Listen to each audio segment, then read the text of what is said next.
Hey everybody, it's your boy Alan G Moser here live with my boy, my co-host, the man of the hour, Mr. Block, aka Goblin HQ Inc. How are you, sir? Doing all right. How are you doing?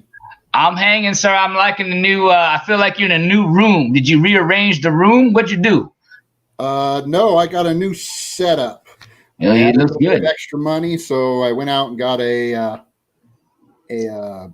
webcam, and that was basically all I needed for my setup. I've had a good mic for a while now. That's what I've been doing my podcast for on my channel for a while, but I just Right. never got around to getting a proper webcam because, well, laziness and whatever. But I finally got around to doing it, so I'm not using my iPad anymore, relying on a battery. So I'm all plugged in. I'm all jacked in on the hard line. There you go. He said like Matrix terms. He said jacked in, plugged in, ready to go. Take that blue or red pill. Andy, which one you taking? I am taking. Well, you know what? It's actually kind of interesting because when Cypher talks about how when he says, I disagree, I agree. I think that the Matrix is just as real as the real world. I can kind of see the point, because if you're jacked in, you don't know the real world is the real world. You think the Matrix is the real world. It's just as real as anything. So Right. He's kind of got a point. You got a point. Well, guys, first of all, thank you for everybody in the live, and thank you for everybody watching the replay. I'm going to do my big Patreon shout outs really quickly. So we have, and I was supposed to make that. I should be doing something with that today, or I'm going to really try to do it today. So that way next Wednesday I have it ready for you guys. Not that I don't love saying it out, but we're going to try to put something where I can put on the screen and then have something fun with that. So number one, of course, we have Helen Cali. Number two, we got Through the Veil Paranormal. Then we got Paranormal Underworld. We got Michael Simcoe. We got Team Ranger. We also got Elijah _ 1983. We have Alan G Moser Jr. Mafaja. We got Little Mamas, aka MC Slots, and those are my Patrons. Thank you guys for being a part and hanging out. Obviously, if you're on the Patreon, don't forget to check out the stuff that's on there, guys. I got different polls and different things here and there. So we got put a new one up called Just Because. It's the first tier. It's called Just Because. It's $1 tier. It's $1 a month. That's correct. How many cents a day is that, Mr. And I'm just curious. I got to know. $1 a month. $1 a month, my friend. 100 divided by 30. It's about like 3 cents a day or something like that. Okay, yeah, that will hit you, man. I need you for 3 cents a day. Come on. 3 cents a day, Andy. You got this, baby. I made this tier for you. So, hey, there you go. It's just called the Just Because. Go check that out.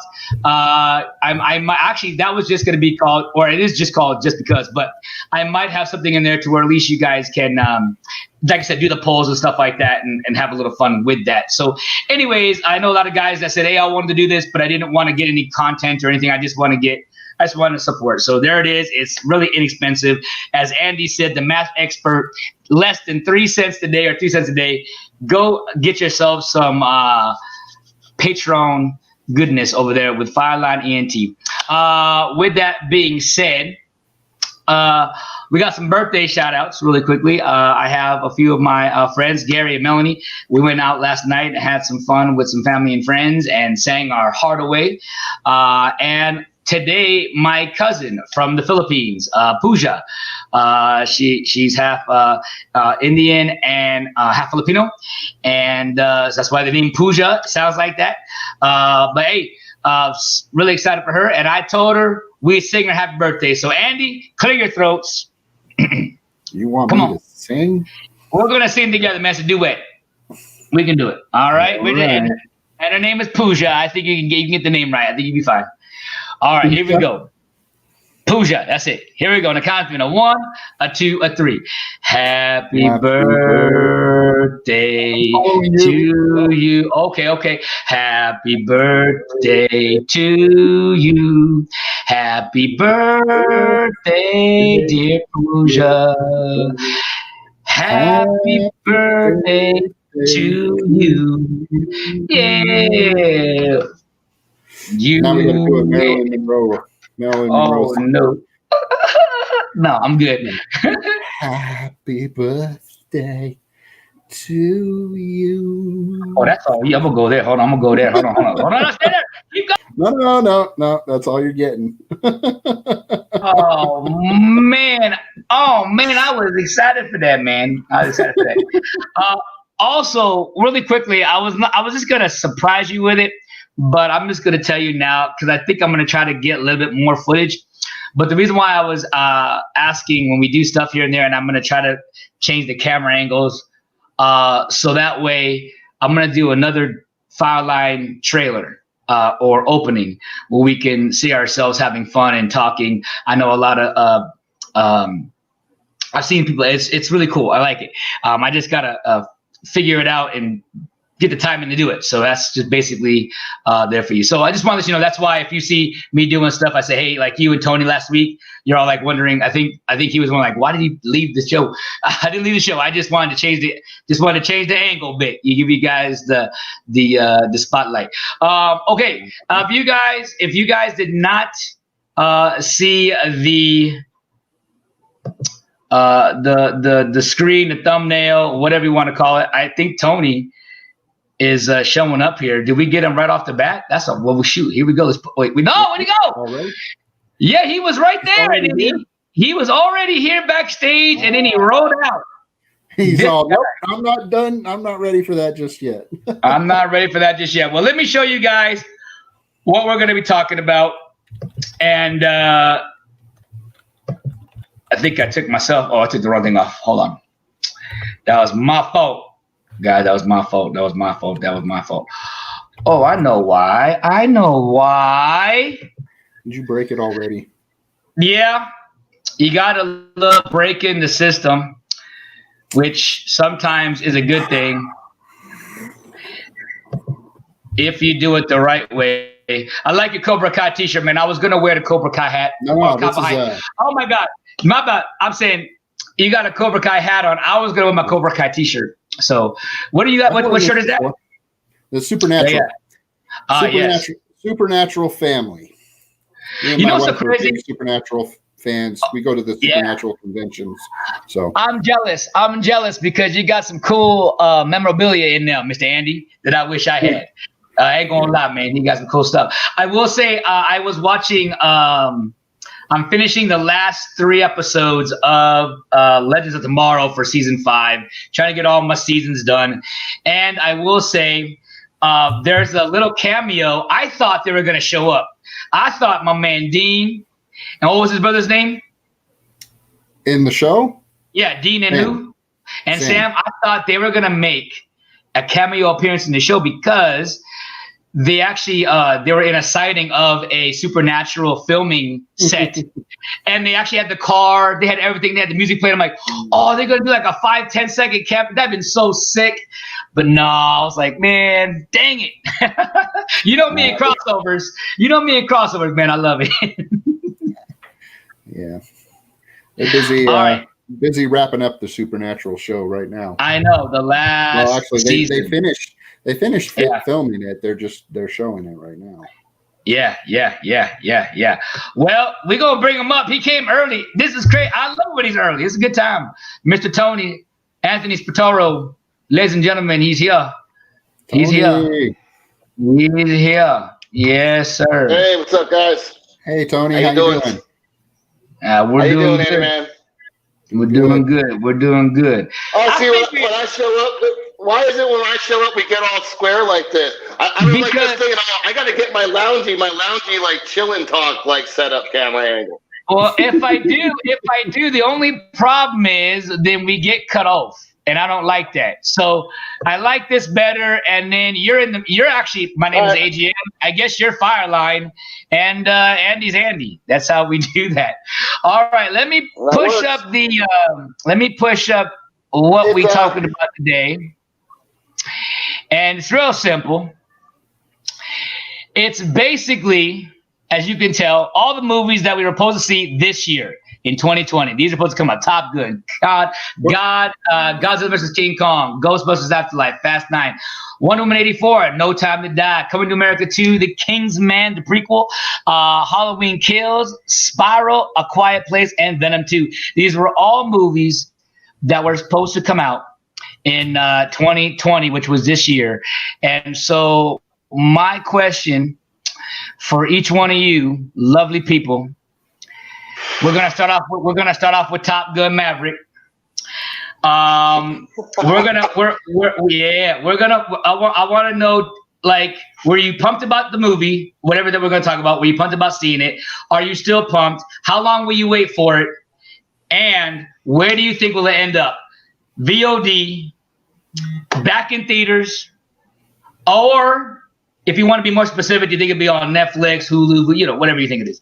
We'll start with Mr. Andy Block. Go ahead, Big Dog. Top Gun Maverick.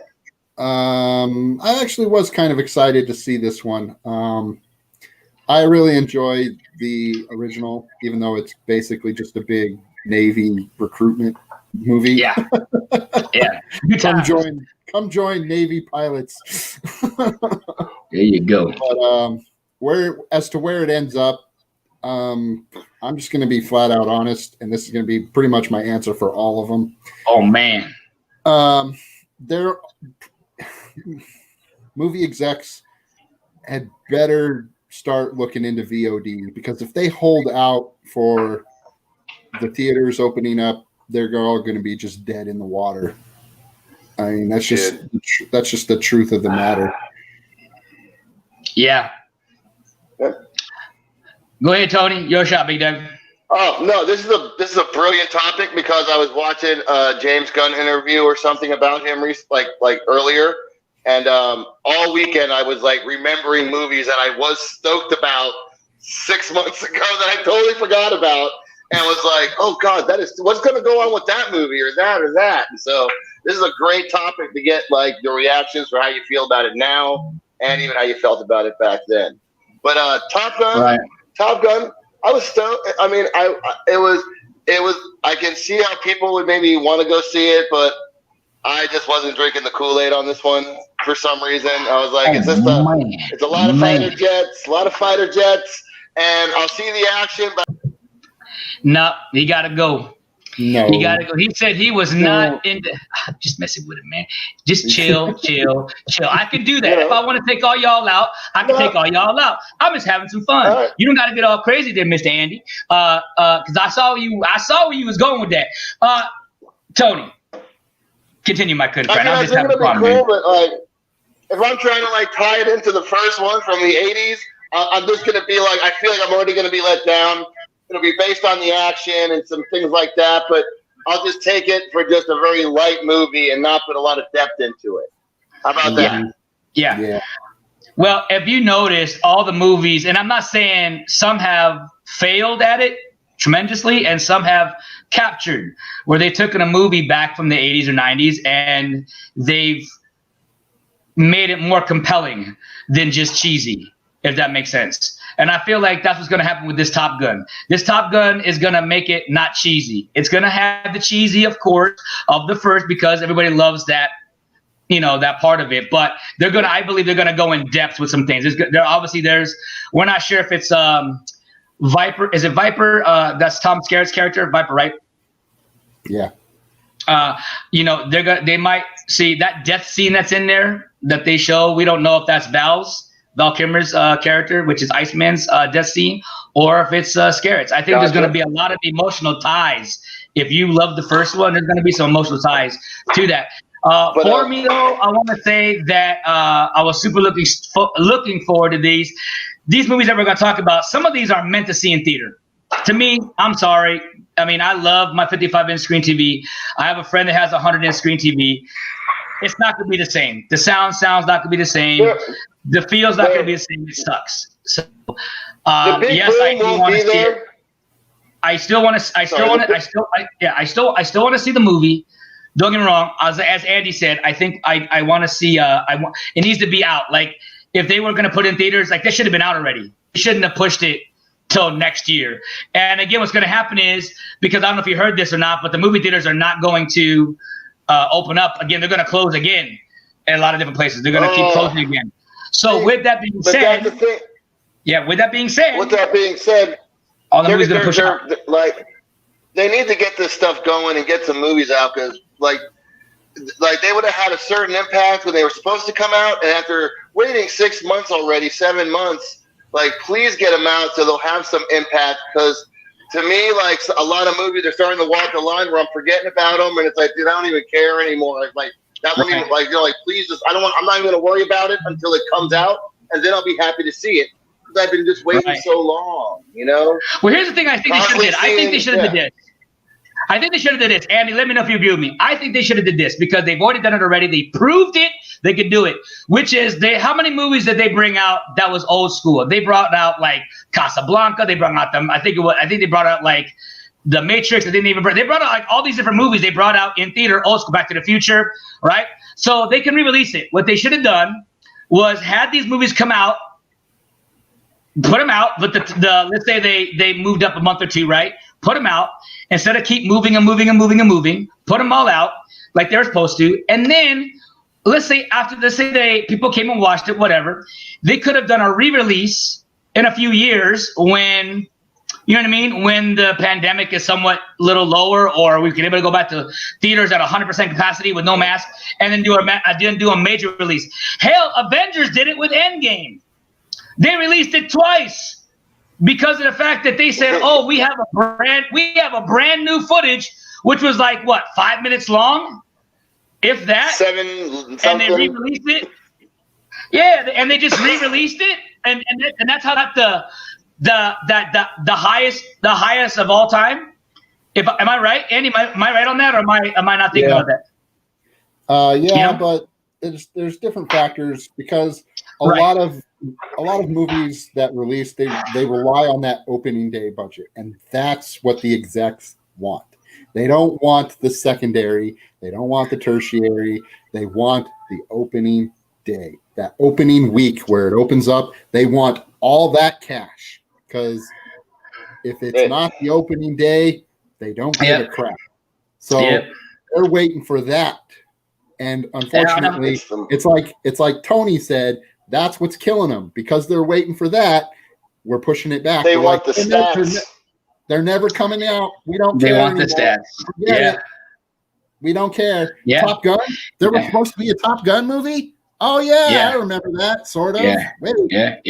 You know? Yeah. Totally agree with both of you guys on that. With the whole, back in the day, it really, if you noticed, it wasn't about.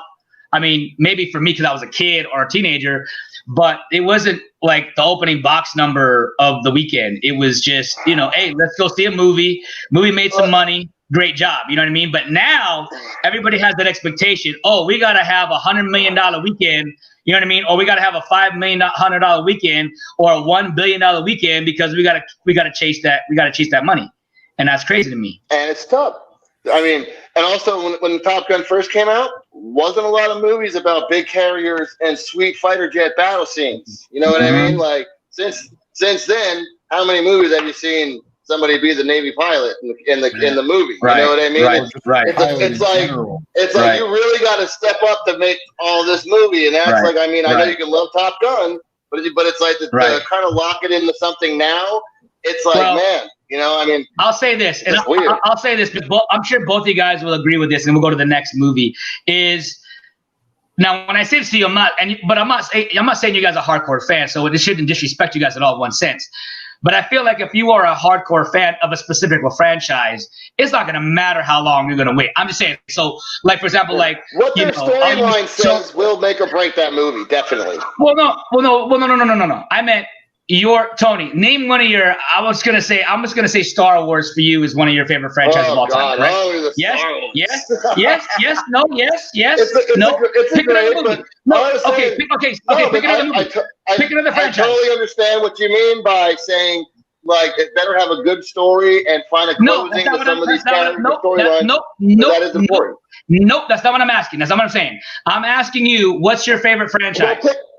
Well, pick a franchise you like. Pick one and just keep going.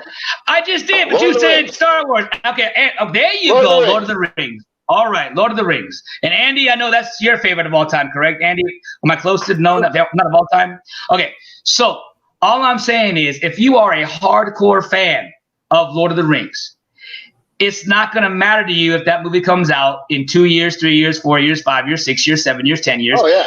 If you know there's a sequel and you know you're gonna wait, and you're gonna watch it and you're gonna enjoy it. You're gonna be throbbing for it. You know what I mean? So I'm just saying that we have a list of those movies that we'll wait for. Yes, that's what I'm saying. And I'm saying a lot of those Top Gun fans, like I'm one of them, that I will obviously not forget about. I'll always be waiting for that movie to come out. You know what I'm saying? That's what I was just trying to say. Not about the storyline. Yeah. Yes, that's a big factor, but I'm just saying that people do clamorate on. If you're a true fan, you will wait for years for a movie. You know what I mean?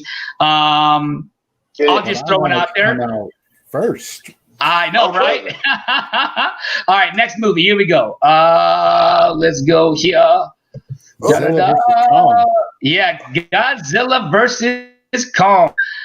We'll just go there. What you got, Tony? You waiting for it? Where do you want to see that? What do you think? Oh, that's great. That's a great one because it is like a classic they keep bringing back, and it's even the storyline and everything with Godzilla. They've always been a good movie, but never like it's all about Godzilla this year and stuff. So he's like a sleeper, you know. He's like a sleeper. You won't expect him to make a good impact, but I can still see that movie making just as equally good impact when they do get it out as 6 months ago. Like I'm equally excited. But you kind of forget about him. You don't think about that movie. So when you get it, you're gonna be happy that there's that option's on the table, and be like, I will totally go see two monsters destroy a giant, fight over a giant city right now. I'll take that. I will totally take that. Yeah. Andy, what about you?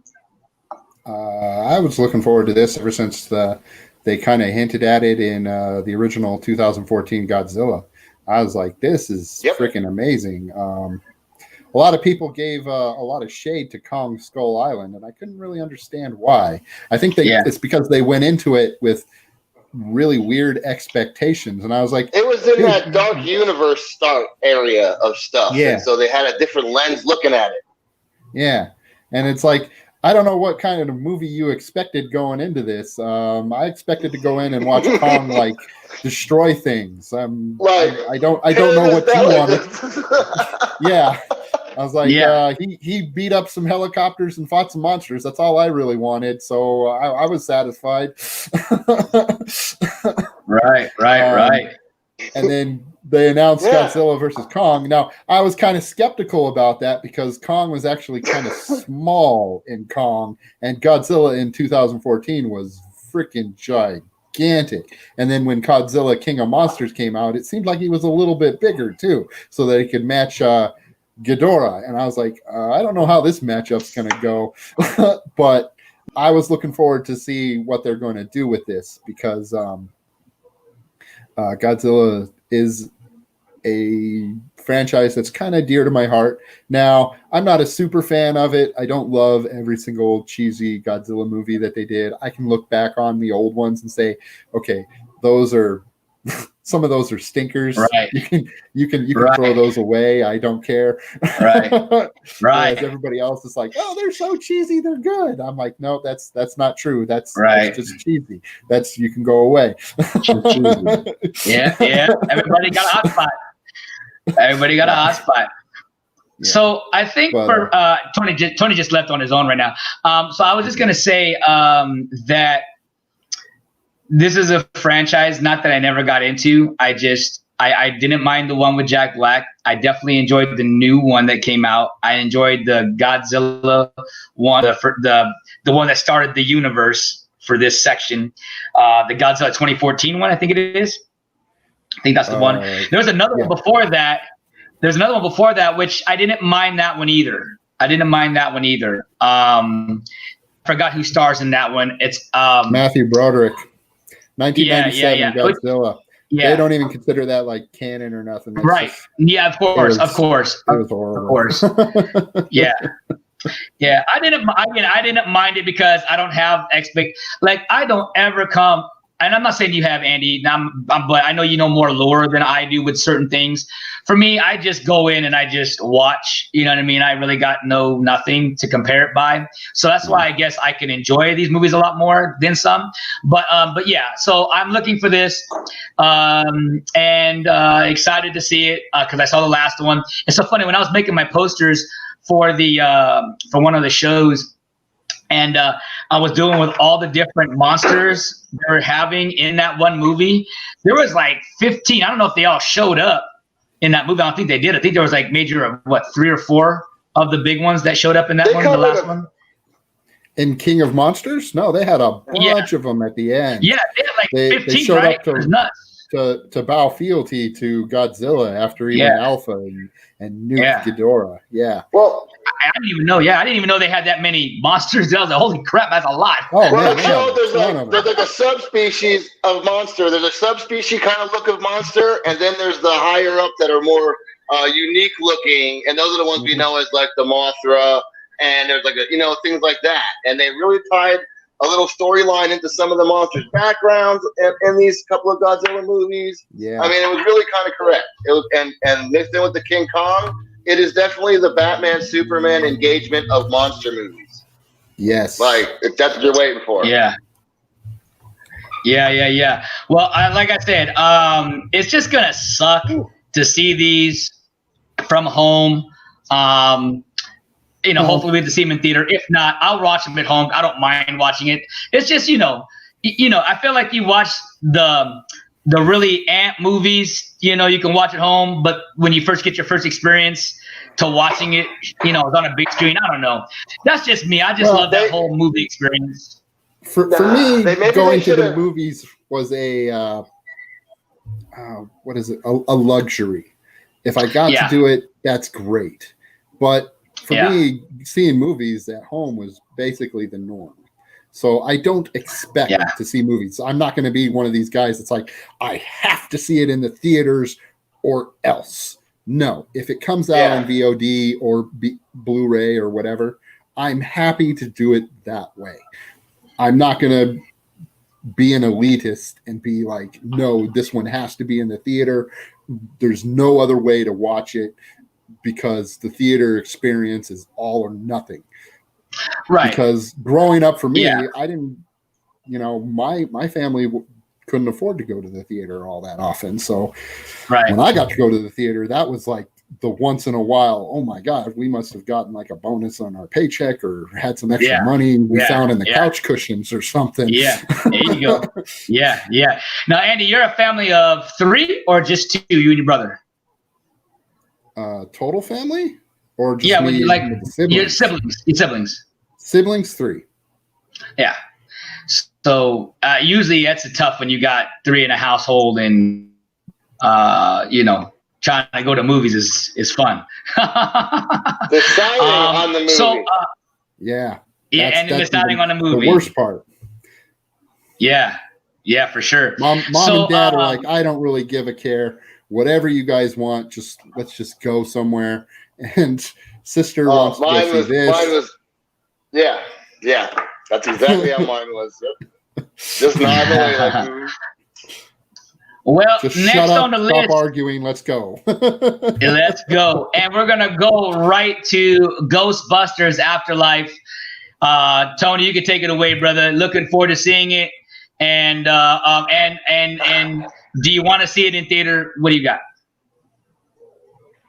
I'm a little bit like Andy. I've been raising a little guy for so long. I haven't had the time to hit the theaters. I got to catch it on home or stream somehow or something where I enjoy it in the comfort of my own home a little more. But as we got older, I did go out and catch like some Marvel films and stuff like in the theater for that experience, and some Star Wars as well. So I went out for those, and but I don't. It's not a requirement. But yeah, what movie was that again? Ghostbusters Afterlife. Oh yeah, I like that one because it's one I didn't expect for even a sequel or another one to even come out after the one with the girls, where it was like, and it's still been kind of low key and very suspenseful, and now teasing you or giving you away too much to where it's been like not a sleeper but under a sleeper, just like a simmerer. He's just been like a slow burner underneath, where it's like he's coming. We didn't even know this was coming, so it still hasn't told us nothing when you watch the trailer, kinda, and except that you know who the kid is by the name tag of the suit, and and he's still kind of like right there where he can come out and be just as impactful as whenever they decide to open back up with everything again. Some of them I see that maybe losing a little fuel. What?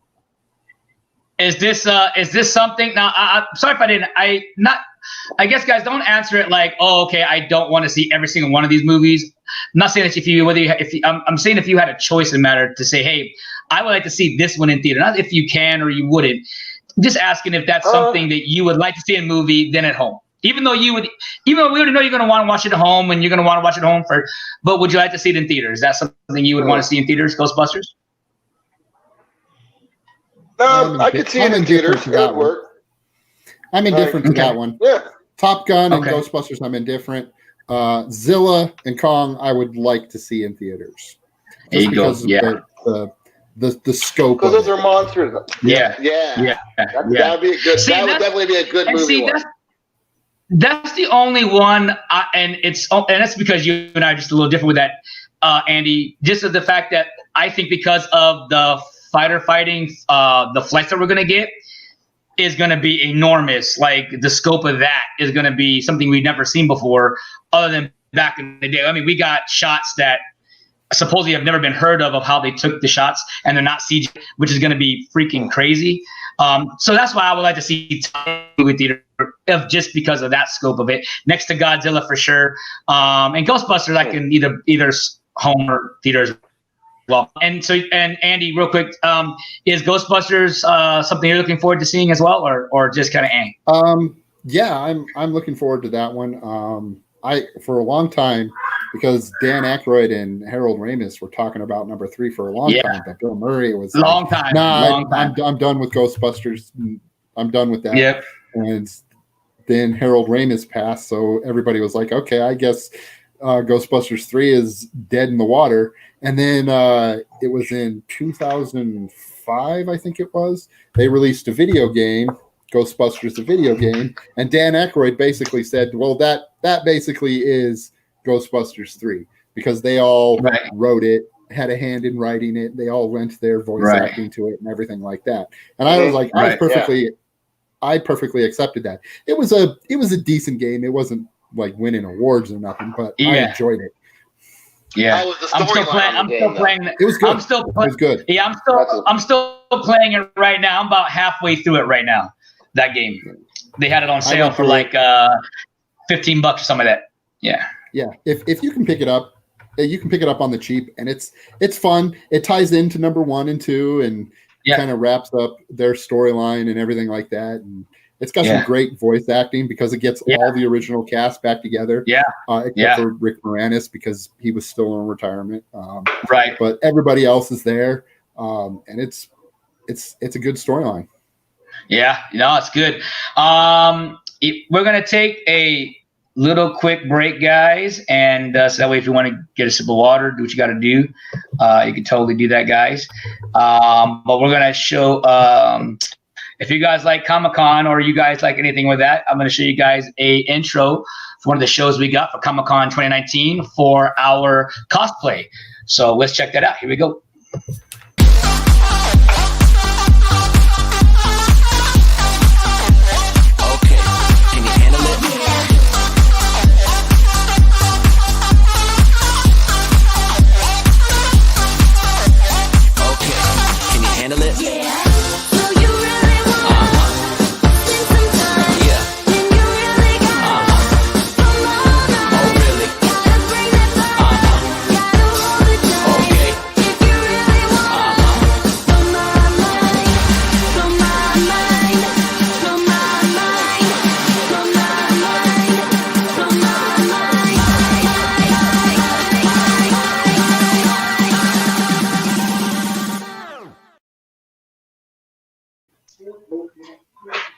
Man, did it come?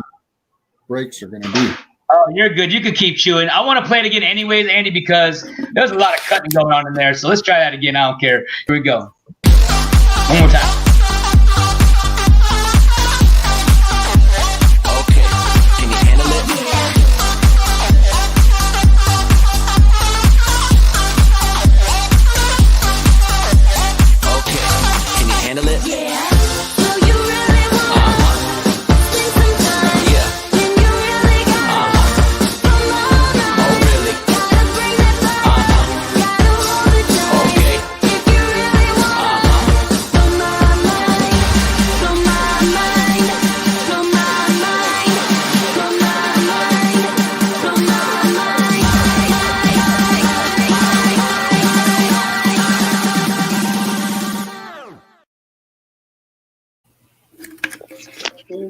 There you go. Well, you guys can check that. You guys can check that show out on the FIRELINE ANT channel. There's 6 episodes. Some really cool cosplay from some cool people that I met out of the blue. And I was gonna do it this year, bigger and better, but for some odd reason, obviously COVID showed up and knocked everybody out for a loop, knocked them out. And so no Comic-Con action this year as far as cosplay. Definitely was not able to when do I that. went in 2018, there was some cool cosplays that I met. Yeah, there was. Yeah, and I met some too. I met a group of people that were dressed up as Griff and his gang of thugs from Back to the Future 2, and they were really good. Yeah, he even did the voice. He was like, "McFly, I'm gonna rough you up." yeah. Well, I'm not saying it's any better. I'm just going because of the prosthetics this guy's put on, or these group put on.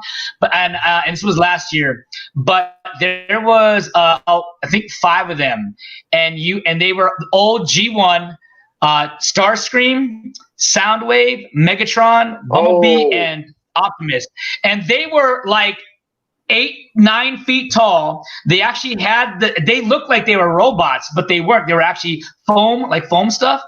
But it was incredible. They talked like the actors, and they, or like the actors. They talked like, their characters, and it was pretty wild. So I can't wait for next year. Hopefully everything goes back for next year. All right, well. I feel like I should skip the next one because I know what y'all gonna say. I know what Andy's gonna say, but what the heck, Nick? It's my franchise, Fast 9, and I just found out for sure yesterday that they are gonna do a part 1 and 2 for 10. So we're gonna get 3 more movies before they. They say they're going to quit, but I don't think they're going to quit. I think they're going to keep going because it's making that money. They're not going to quit. They're going to keep making it. Dude, what's beyond space? What's beyond space? Andy, what's beyond space? Nothing. It's a void. That's what's going to happen. It's going to be Fast and Furious 12, the void. That's where they're going to end up. I think that's where they're going to end up. I think they're trying to get like more movies than Harry Potter movies or something. They're like, we can't. They've already done movies, it, but we can get right under. Look, I know you got. Look, they haven't beat Marvel yet, but. So they won't beat Marvel, but like they're like, we need enough to beat through Harry Potter and maybe the Fantastic Beasts. Hold on, but like Tony, a slot like Silver. Tony, they could. The only way they could beat Marvel with movies, as far as how many, is if each character gets a spinoff. Yes, they can. If each character gets a spinoff. No, there's a lot of characters. The only one that really passed away in real life, and because his character is still alive in the movie, is Paul Walker. But everybody else there's like 10 to 15 characters. You give them each one spinoff, and let's say maybe 2 or 3 of them might be bigger, like Hobbs and Shaw. You get 3 movies apiece from them. Of course. So that's what I'm saying. So it could go for a long. Vin is crazy. They're gonna do good. But I guess all I can say for me on that movie is, I guess I have investment time, and I guess I do enjoy the story because there is a story underneath all of the craziness. And that's a movie between like the extreme stunts usually and the music and the boom. That would sound cool in a movie theater, definitely. That'd be a lot to like feel like that'd work well on the big screen. But I'd be able to see it at home too and be just as happy. So, but that'd be a big screen one. Like I wouldn't go against doing it or seeing it. You know what I mean? Yeah. I know Andy's not a particular fond about this franchise. So, Andy, I know this is, I'm just going to ask you, I'm sure you're going to say it within 1 word or 2 words, no and no. In the theater, at home, are you checking out Fast 9? No and no. I told you, go. No, it's going to be 3 words, and it's going to encompass all of that. I don't care. There you go. Yeah. That's too much cheese. I'll tell you right now. No. I enjoyed the first one. I watched the first one. I was like, oh, this is cool. This is like Point Break, but with cars instead of surfing. Yeah. Okay. Right. So, and I enjoyed that. But number 2 started to really just change everything, and my autofocus isn't working. Yeah. That's okay. You're okay. You look great. You look great, buddy. You look great. No, I get it, and it's funny because people that used to hate 3 because of a beloved character, spoiler, Han is alive in 9. We don't know how yet or why, but I will say that people now really enjoy 3 because of that character, and I guess that's what I'm saying is like because of certain key characters in this franchise. I think that's why this franchise keeps going is because they care of the character. Because if people didn't care about the character, we just got a movie and they don't care. You know what I mean? So, yeah. So I want to say yes. I was looking forward to seeing this in the theaters, but I am already so upset because I want to watch it now because I want to know what's going on. You know what I mean? And we got to wait till April of 2021. This is next year.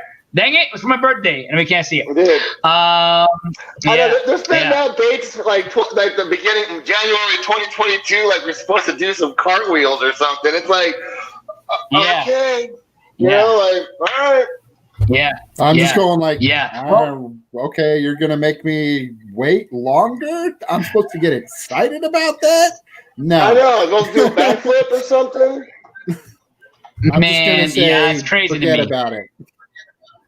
Yep. I'll go buy some of my. All right. I'll watch some other movies. There you go. Yeah, some Netflix specials going on. All right, guys, we got Wonder Woman 1984. Are you still waiting to see it? Are you wanting to see this in theaters? Or are you wanting that on VOD right now? This is another one I'm indifferent about. I'll give it to Andy. I'm giving this one to Andy first. Go ahead, Andy. This is another one I'm kind of indifferent about. I'll wait for it to come out on video. If it comes out at all. Well, Patty Jenkins did say they're working on some kind of a deal where they might be putting it on VOD, but they're trying to hold out a little longer for the release date for next year. Or I guess it is. I think it was supposed to come out Christmas time, but looks like they're going to move it. They're going to move it one more time, I think, before they put it on VOD. They should have been giving us some of these. Some of these movies could have been stayed in people's minds more if they gave us they dropped 2-minute little extra trailers, made new teaser trailers to keep like don't forget about this movie. You know what I mean? It showed some new stuff to keep something going. Yeah, would help. I think the reason why they're not doing that. Yeah, I think the reason why they're not doing that is because they have no freaking clue. Even though they have a release date, they have no clue. They could come out 2 years from now.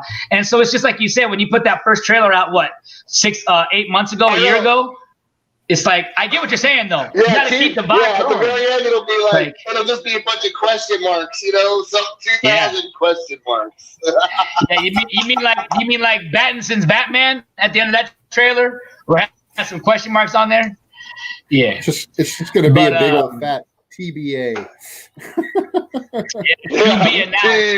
TBA. And it's going to give you the year of when they're going to announce it. It's going to be TBA 2023. That's not even the release date. Bunch of trailers and see what will get the best response, and then make a movie about it for us.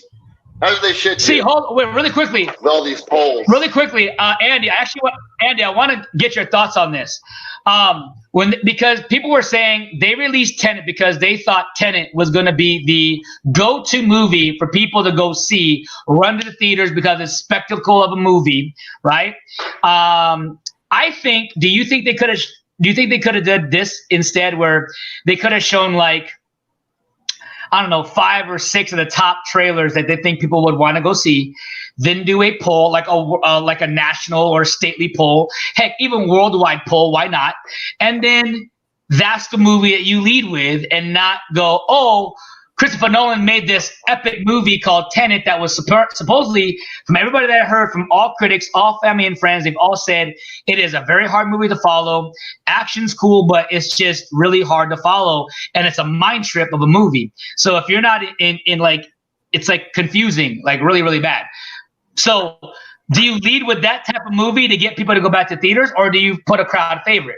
Andy, what do you think? No. You don't lead with one movie. You grab all your spitballs and you throw them at the wall and see what sticks. Okay. That was their problem. They're like, we're going to stick a toe in the door and instead of when the doors open saying, okay, we're going to take 2 or 3 and use those, and get a broad base, a more broad base, because obviously they can't do all of them. They were just like, we're just going to do one.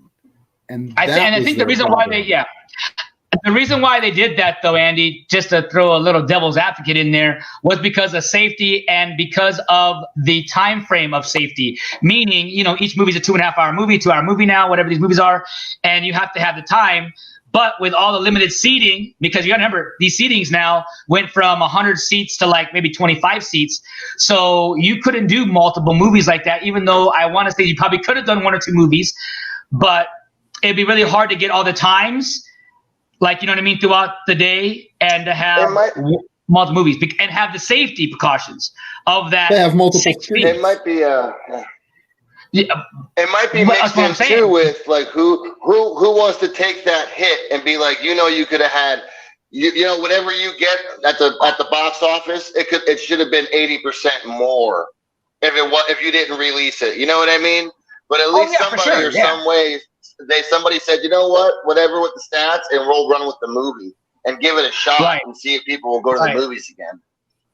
Right. I'm just saying, and I'm just meaning like, okay, so let's say you did three screens for Tenet, 3 screens for another movie, 3 screens for another movie.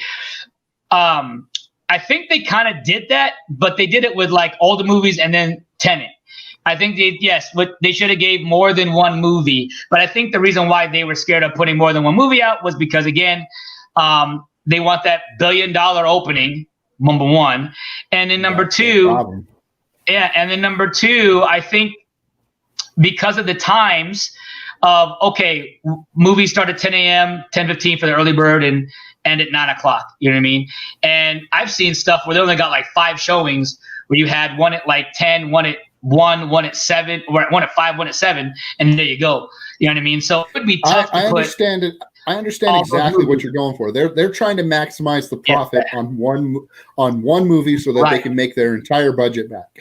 But thinking about it from a broader perspective, what they could have done in more theaters across America, instead of just cherry picking single theaters, they could have done is, instead of saying, okay, we're going to devote this entire theater to Tenet, and we're going to try and make the $1 billion, they could have spread it out way more and still got their $1 billion thing. Here's 2 screens to Tenet. We're still gonna spread it across the 10 to 9 thing very sparsely, because we have to follow these COVID rules. And then we're gonna do these 2 screens to, I don't know, Top Gun.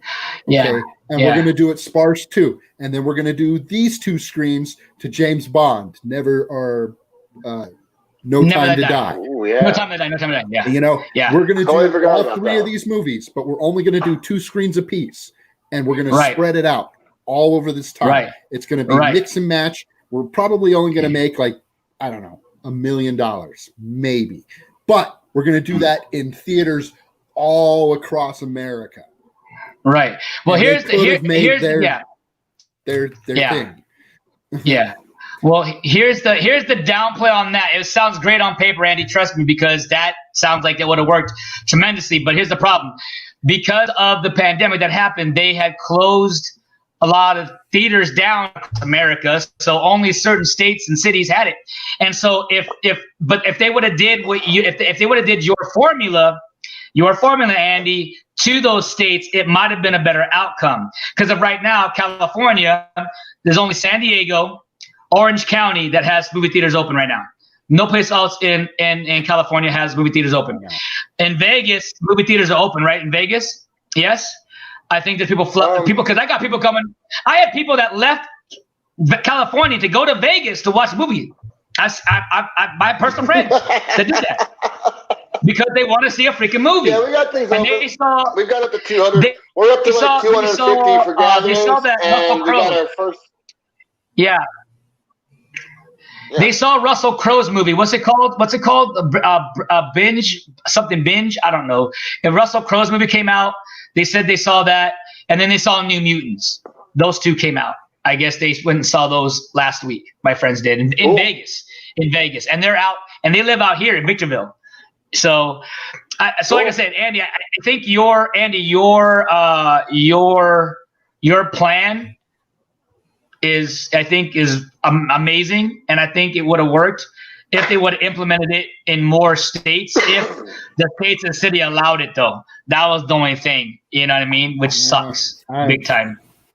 I don't know. You know. Yeah. Either way, the theater business, unless I don't know, unless they start opening up these theaters, they're gonna start dying. Well, I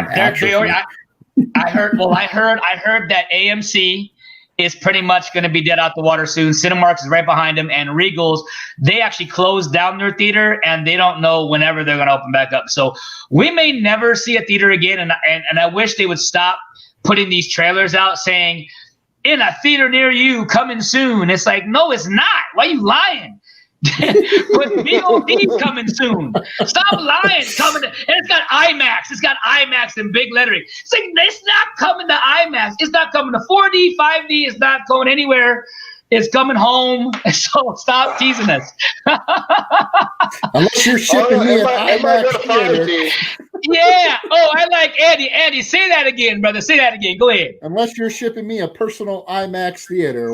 Hell yeah. I think IMAX, because they probably made that much money, Andy, they should send us all an IMAX theater kit.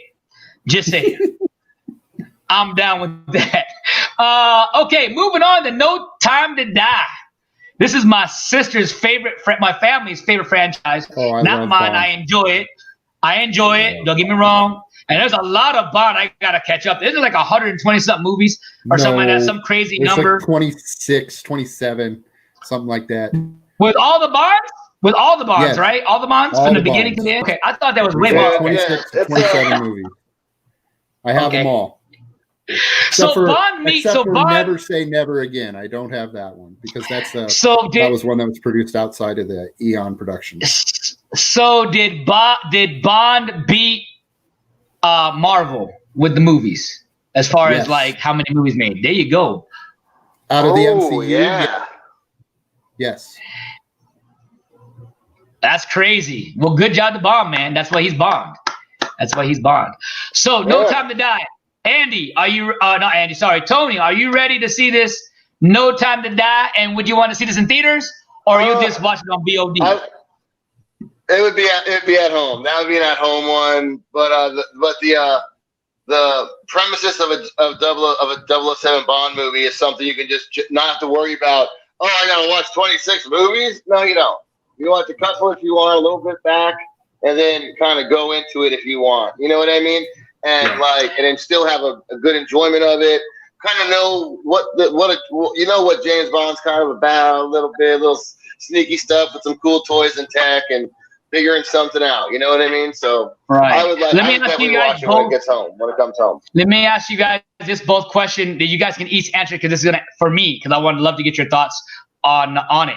So I know each Bond, I think other than the first one, I think only did one movie, right? There's a few that did maybe multiple. I think a couple did two. There's some that did four. There's only one Bond who only did one movie. Which is the very first one, right? The very first Bond? No. Which one did only one movie? George Lazenby. He did On Your Majesty's Secret Service. Okay. So my question to you is, with these different Bonds, there's these 2 or 3 movies that they maybe have in their archive. Do they is it like a sequel to each other? Just those in itself for that Bond itself? There is a loose continuity all the way up until the Daniel Craig Bonds. Daniel Craig is kind of a reboot, and then there is a strict continuity between the Daniel Craig Bonds. Okay. The reason why I asked that was because, go ahead. If you want to watch the new Bond movie, you should go back to Casino Royale with Daniel Craig and start there and watch Casino Royale, then Quantum of Solace, Skyfall, Spectre, and then this one. because those are Right. all actually interconnected to each other. Anything before that, you don't need to worry about. All right, so back Right, six. right. But now, Okay. Yeah. and then, so Andy, let me ask you this question. So what about let's use Sean Connery. How many did he do? Sean Connery did 4 or 5, something like that. Okay, He so let me started ask with you this. Dr. 5, No. I said. Yeah. So let me ask you this, Andy. So with those 4 or 5 for Sean Connery, do those have its own little tie-in for those 4 or 5 movies? Like I said, all the other James Bond movies, they have a loose continuity. They're all kind of interconnected, sort of. Okay, sort of. You can kind of see they kind of reference each other here and there, peppered throughout, but they're not. It's not a strict like sequel basis. They're not like, oh, do you remember this Bond event that happened in this movie way back when? Right. They don't do that. Okay. Oh, cool. It's something to know. I always wonder that. I'm like, man, that's a lot of movies, and I know they got many different actors to play Bond, and some great ones, of course, and something that maybe might get into one day. You know what I mean? Because there's a lot to get into. You know what I mean? No, there's only a couple times. So, there's a couple times when they reference the Bond continuity. George Lazenby's movie, they reference a couple times in the later ones because, spoiler alert, James Bond gets married and his wife gets killed, and they reference that event a couple times. Yeah, that's crazy. That's crazy to me. So, which one really quickly? Which one is your favorite Bond? Did you guys watch Bond? Which is your favorite Bond so far? Daniel Craig, and then Timothy Dalton after that, and then Sean Connery, and then Roger Moore, and then George Lazenby. Oh, he got a ranking. I like that. All right. I don't have a ranking. That's not me. Me neither.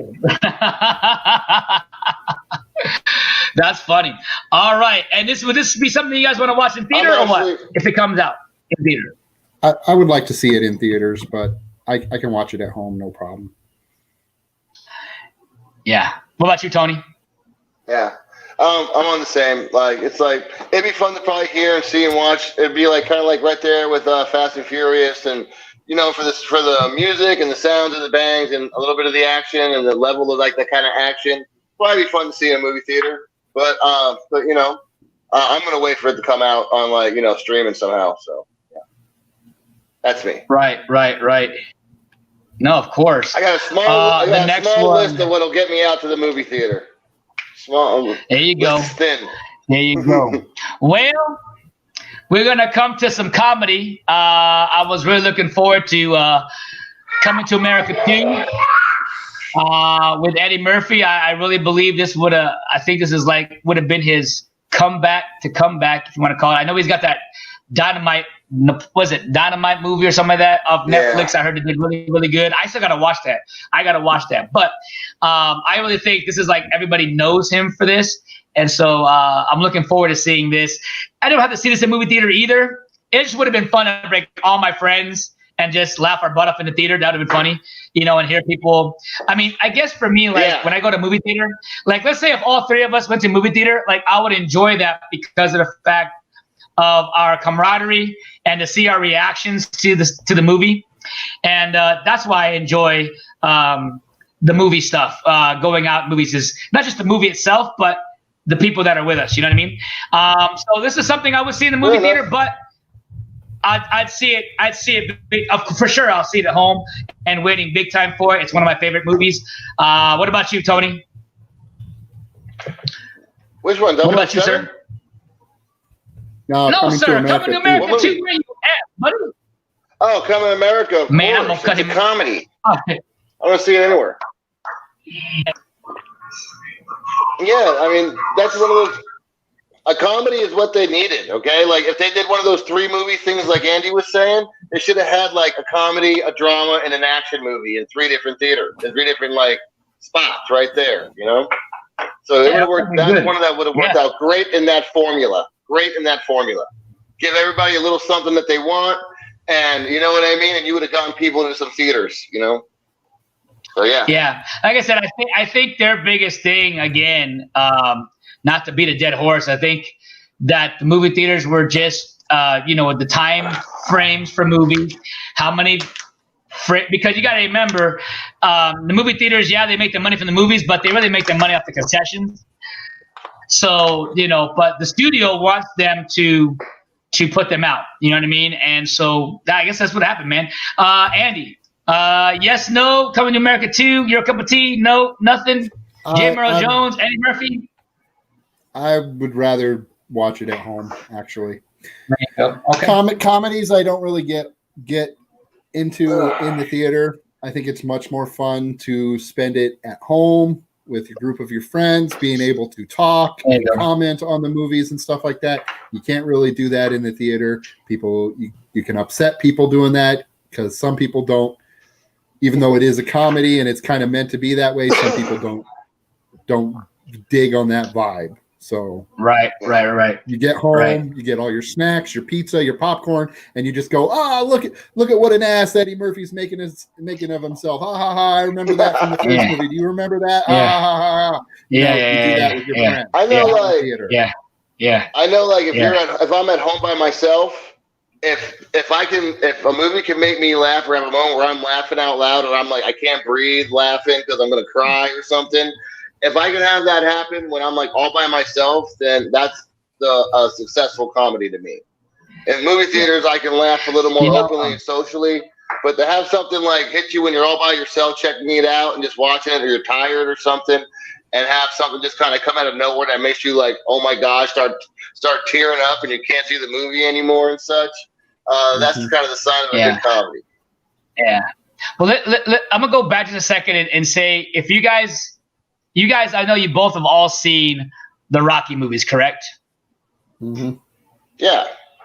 So I'll say this: if you haven't seen, or if you have seen, this is what I meant by the cheese and how this day and age they've learned. In some of good, some of bad. This is the good section where they've taken the cheese and they made it into a really depth story. It's meaning like Creed 1 and 2. Creed 1 and 2.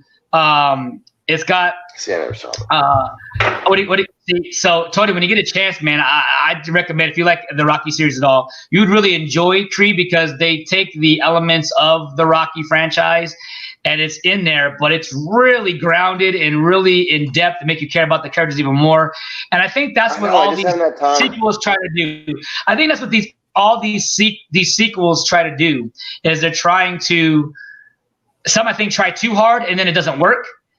I think Coming to America is going to be funny, but I think it's going to try to have more heart than the first one, is what I'm trying to say. They're going to really go in depth with some characters, which can be very dangerous because they could come out really but it could come out really strong too and be respected as a really good film. So I'm looking forward to seeing what they do with that one. Same at home. All right, we're going to do one more before we take our next break. It's called, now I have not seen the first two. My family loves this sequel, or this trilogy, if you want to call it that. The Kingsman. Is supposed to be the prequel to the next two, from the last two. So, Andy, can you shed some light for me on this movie? Oh, yeah. Is this something that you would like to see? Or theater, no theater, video on demand? I'd love to see it in the theater or at home. It doesn't matter. I loved the other two. They were really fun. There's some parts in it that I was kind of like, whoa, that's kind of risque, but that's okay by me. But the fight scenes in it were really cool, and I was actually pretty amazed by them. And there's a lot to kind of take away from them. I like one of the lines that they say, that Harry says. He says, "Manners maketh man." And it's like, he says that before he gets into a fight in the bar. And it's like, that's pretty awesome. Because they're being ultra rude to him. And he goes over and he locks the door and he says, "Manners, click, maketh, click, the man." And then he starts kicking their ass. Right. That is a good one right there. If they kind of lock themselves together. If they are doing that prequel of some sort, it'd be really sweet if they make another one after that ahead of the other two, that those two tie in and like lock together a little or something. That would really be good. But that's Andy, a good one. That's a good one. Andy, And did the first 2 movies make money? I think it did, right? It made some good cash. They made some good cash. Yeah. They're comic book movies. I mean, they are based off a comic book, so I did not know that. The reason why I asked that was because, of course, if they're making money, then it'll continue, and I feel like it's gonna almost be like an Underworld thing. You know what I mean? Because Underworld did the same thing. They did first 2, did a prequel, then they did the next 2. But I think they had to do it because they couldn't get Kate to sign on. That's why. But this one is a little different. You know what I mean? Well, so as she gets older, she can only play an immortal vampire for so long. I know, huh? as gorgeous as she is. Yeah. I mean, we all get older. That's just the fact of time. I want to see Underworld: The Death Awakening, which means she's like truly dead in real life, but she's awakening in the movie world as a vampire. There you go. That's my plug in for Underworld. Underworld 25, ladies and gentlemen. We're gonna see that. All right. Okay. Move on. Break time. Take a little water break, little pee break if you need to do it. So guys, we're gonna check out a trailer. Looks like we'll play 2 different trailers for you guys. 2 trailers. The first one is a drama that I'm in. Very first short clip. Here it goes. Take a little pee break, everybody. We'll see you guys in a minute. Here we go.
Wow, there's a lag, guys, on the internet. I apologize because I've been noticing it the last 20 minutes or so, and I'm playing this straight from my computer, so it's not even about the internet. There's just a bunch of, I don't know what's going on. It's crazy to me, so I apologize if it's cutting in and out. I'm gonna do one more trailer, guys, from my man Tony. He's still not back yet. Let's check out the latest one we just did called The Fight. Very inspirational movie for me and to everybody around the world that feels like they're having a hard time at life and want to give it up by committing suicide. So let's check that trailer out. Here we go.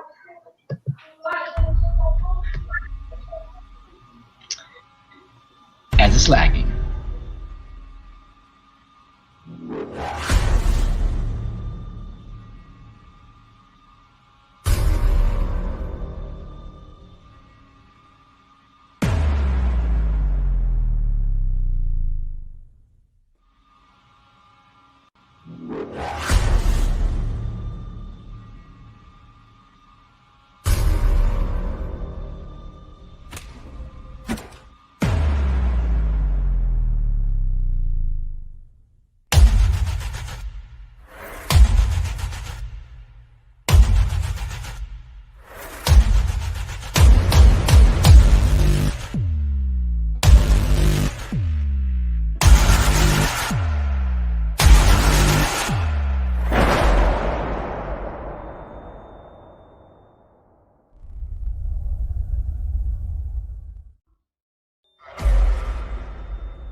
I like how you got to give me that. I saw you acting my look around, Tony. Can you do that again for me on the live? No, where'd you go?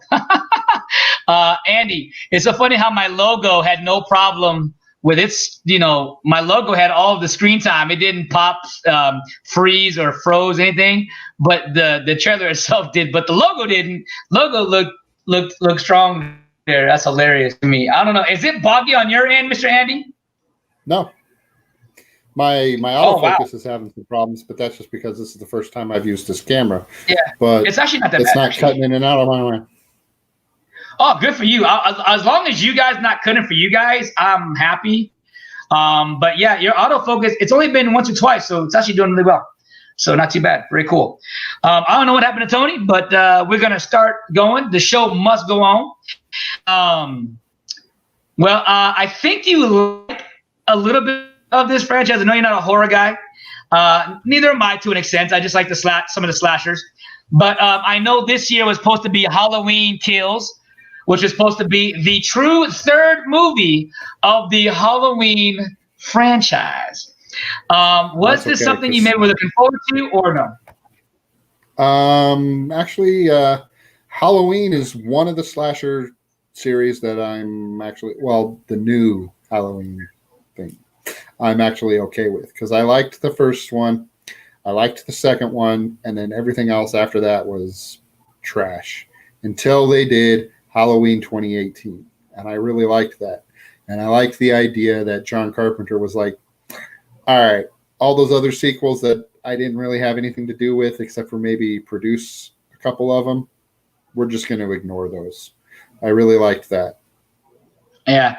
Didn't Michael Myers have like I think I just saw 5 the Blue the other day, and wasn't one of them had like Michael Myers had a kid, a legitimate child? I don't know. I was like, what is going on? It's all the first part of the movie. This baby is born, and I don't know what that. I forgot like whose kid it was.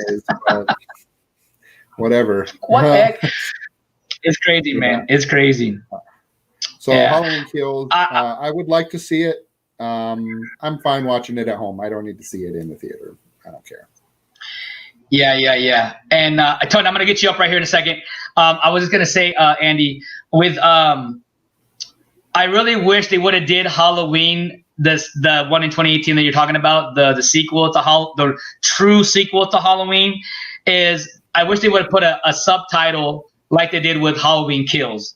You know what I mean? I just wish because it's like, you're like, okay, I loved Halloween, but then I loved Halloween. And it's like, well, come on. It's like, that's why I call it Halloween 2018.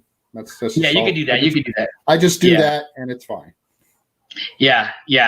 Because they did say that even after 2, they've cut out like it goes Halloween the first one, the second one back in the day does not count anymore. It's only just Halloween 2018 now is canon, with Halloween Kills now with the third one. So I do like how they are intertwining, and I hope they keep it up. If they do, this could be a really cool franchise with that. Bringing up Tony now, so Tony can give his thoughts on Halloween Kills, as it's lagging on my end to get to him on there.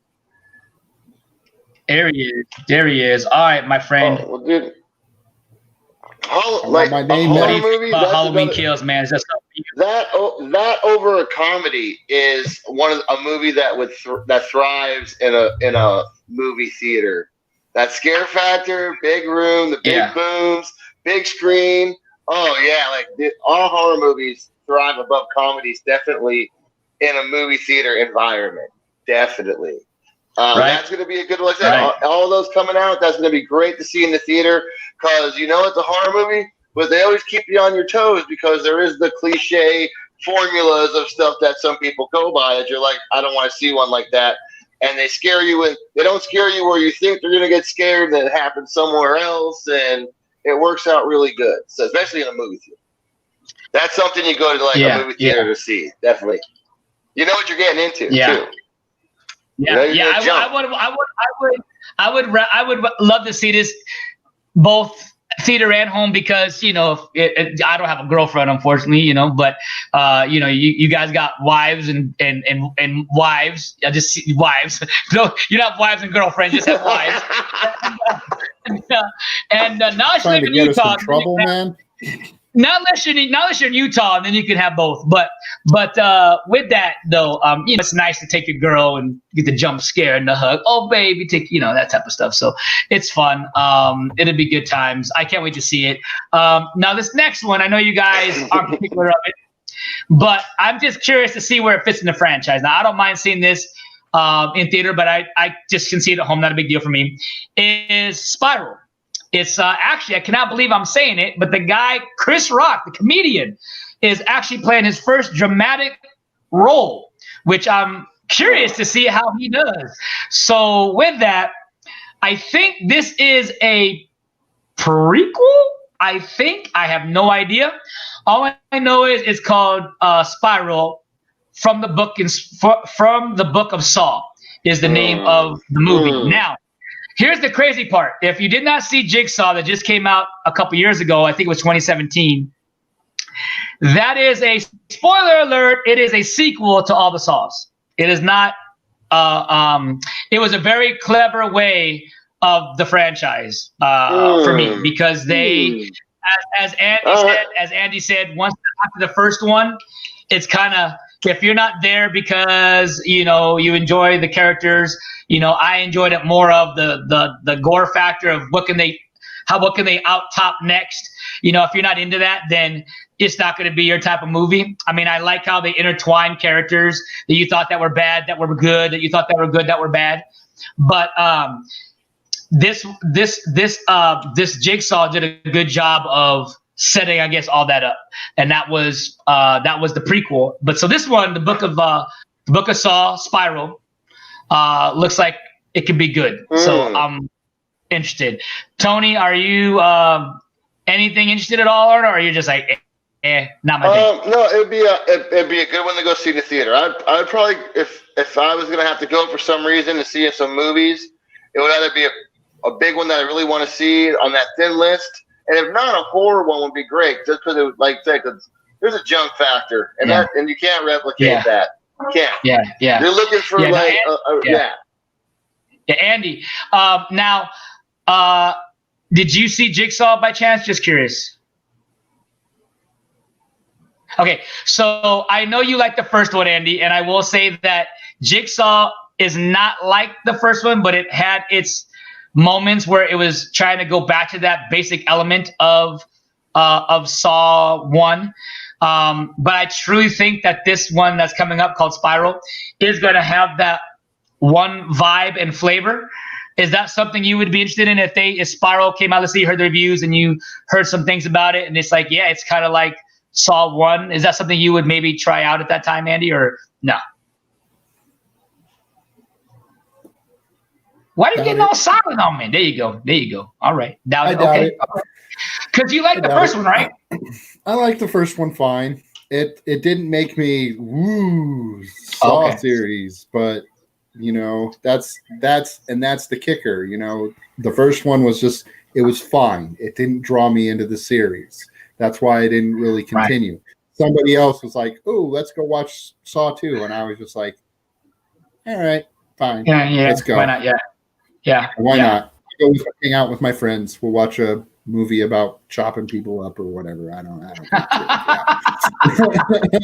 I mean, don't get me wrong. I like here's the thing is I like the premise of the Saw franchise in a sense, meaning it's like an anti-hero. This guy is totally wrong and unorthodox for sure, but he's like wants to see a person that has a very flawed life, that has an opportunity to value life by he makes a choice for himself to either live or die, and he has to do that. And instead of someone else doing the judge and jury on him, it's himself that's judge and jury. Is it worth cutting my arm off or cutting my leg or doing this, going blind because I cheated on my wife, or I killed somebody and then I lied and put it somebody else. So I love the premise of it.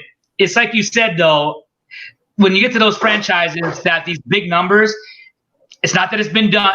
Obviously, it's been done, but there's also been so many people that's tried to just, you got to top. Sometimes everybody's like, I got to overtop the last movie. And it's so hard because then it's like, what do you do? You know? And there comes a point where there comes a point where you just got to say, okay, we're done with this. We need to go back and we need to explore different options instead of just trying to plow forward.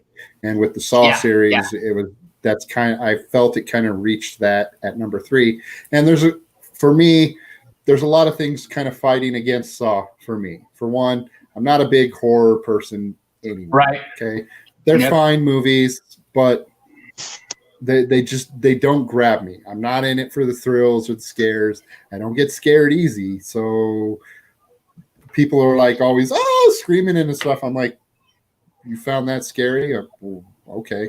If people are like, ew, that's so gross. I'm like, okay, sure. He's holding his guts. That's not a big deal. Whatever. I mean, it's a big deal because he's got his guts. He's gonna die, but it's not gross. Yeah. It's just You know. So, I mean, my wife introduced me to the last couple Final Destination movies, and she was looking at me like I was some kind of sick weirdo because I was laughing my ass off at those movies because Andy, of how these people were dying. Andy, which ones did you see? The Final Destination, I saw all of them. I laughed my ass off throughout all of them. Did you like at least the fact that they tried in 5 to reconnect it as that was a prequel and not a sequel? Did you even? I thought that was a really cool turn. That was really cool. But spoiler. The way these people died, it was just so hilarious because it was like watching a sick game of Mousetrap. I was just like, my God. Well, I will say what's crazy is that the third one, you already know me. I don't like roller coaster rides at all. That one was rough to watch, but there's a cool, if you get I think it's on the Blu-ray and DVD. If you watch the Blu-ray and DVD, you have a choice, which I thought was really cool that you could do. See, that's what you can do when you have the Blu-rays and the DVDs. You can do fun stuff like this. You can have the way they die. Yeah, I freaking love that. That's so cool. So I still have my DVDs and Blu-rays for that. But now, did you hear the craziness? I think they could have left it alone and stayed there. I don't think they're doing a reboot, but I heard they're going to do like they're doing with Scream. I didn't put that on the list because I think they're still filming it right now, and I don't think it's going to come out in time for next year. It might. Scream 5. I heard that's starting to shape up to be something cool, but I heard that they're going to do a Final Destination 6. I don't know where they're going to go with it, though. So that's going to be interesting. Now to do a prequel of the prequel, you know. So just don't call it. I think they should not call it. I mean, do you agree with me, Andy? When there's like a 4th or 5th movie or even a sequel title and you don't want to put stop putting a number behind it, I think they should put like, you know, a title and then the name of that for that movie. So I'll use Halloween Kills, for example. Like, I love that. Simple Halloween Kills. We know that's the 3rd in the franchise. You know what I'm saying? I don't know. Do you think movies should do that more than just putting, you know, Halloween 27, Final Destination 165? You know what I mean? Mm-hmm. I don't know. What do you think? Because it depends on how connected it is. Because one of the things about Final Destination was I realized only number 5 and number 1 are actually connected. Yeah. The other ones reference the other ones, but they're not. Right. Well, 1 and 2 are connected because that girl comes back. But the girl, right. But, yeah, 3 and 4. Other than that, they're not actually connected at all. So. Right. Yeah. I think it was a franchise that knew how to take again, this is not that's a blockbuster hit. These are just there's fans of Final Destination, you know. There's fans of the Scream, there's fans of the Star Wars, there's fans of the DC, there's fans of the Marvel, there's fans of all these different franchises, and they're gonna pawn to that stage. I'm gonna get Tony up here. to get his thoughts on if he's looking for. I think you already said for Saw. I think you're looking for. We'll see. Yeah. Oh no, that's not even in the franchise. That was just something. That was an extra topic. Let's go to the real topic, which is I have not seen this movie. So you're gonna start off, Tony. Have you guys seen A Quiet Place? And the second one's supposed to come out. Everybody is raving about this series. I heard it's not a full-on like a horror. It's like a horror thriller action, all mixed together. I see Andy, you're shaking your head. Yes. So have you seen A Quiet Place? And are you looking for number 2? No, I don't care. Carrie's into the horror stuff. So when she watches it, I watch it. That's what it is. Yeah. Well, maybe I could get your wife to make an appearance on the show next week. Since we're doing, I'm just kidding. She'd be the guest appearance when it comes to horror for Andy. Because I love that. I want to see her enthusiasm for her horror. Does she like all the horror? Or does she just like paranormal? Or does she like all of it? She's a pretty big horror person. There's a lot of it that she likes. I don't know if she likes paranormal. I don't know. Yeah, that's an interesting one. Yeah, it's a tough one. Yeah. All right, Tony, what do you think? Quiet Place, have you seen it? Are you looking for the second one that's coming out that everybody's raving about? What do you think? Haven't heard of either of them, so I have no opinion on it. I was just thinking about a Paranormal Activity movie or something like horror like that. And I was thinking Paranormal Activity was a good movie when it first came out.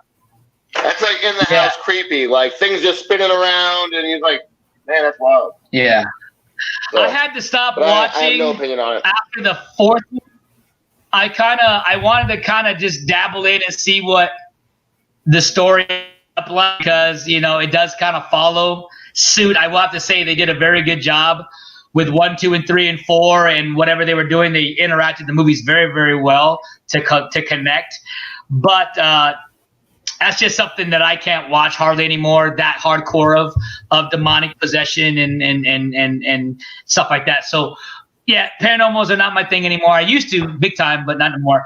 All right. Speaking of entering bodies, the final one, this is what I don't mind watching, is Venom 2, ladies and gentlemen, is going to be coming out next year, 2021. We were supposed to get it this year again as well. So I think it will be November, December. I think we're supposed to get it late again. I get it for next year for sure, supposedly. Your thoughts, movie theater experience, home, or do you care? VOD? Talk to me, Andy. I would like to see this one in theater because I want to see what they do with Cletus Cassidy. I want to see Carnage up there, and I want to see him tearing some people. He said he don't like Saw. He like that gore action. I'm kidding. I'm kidding. He's like, I want to see her. I liked the first Venom. I think it got a lot of hate that was kind of undeserved. Made money though. I know it did, but I think got a lot of undeserved hate. I don't think it was blockbuster material or anything like that, but it definitely had its flaws. But I liked the relationship that they painted between Tom Hardy as Eddie Brock versus Venom. That was really cool. I liked it when they started interacting with each other. It was like, I'm going to eat your head, and he's like, no, and then you got that people looking at him like, who are you talking to? And it's like, right. Well, it's funny for a guy that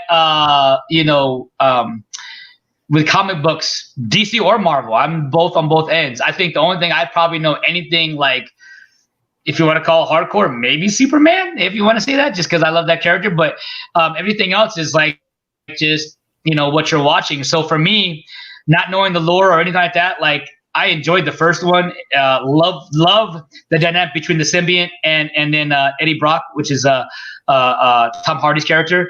I love that dynamic between the two. And I cannot wait to see Woody Harrelson.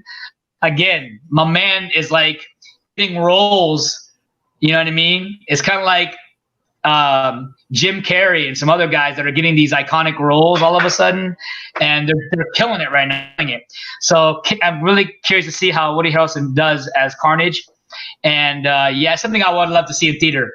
Again, it's the big scope, man. It's a big scope. Why see Venom this big when you can and Carnage this big on your screen when you can get Venom and all that stuff, Carnage on the big screen. You know what I mean? It's like you'd want to see it as big as possible because they're larger than life characters, if that makes sense. Yeah, but I don't have to deal with other people at home.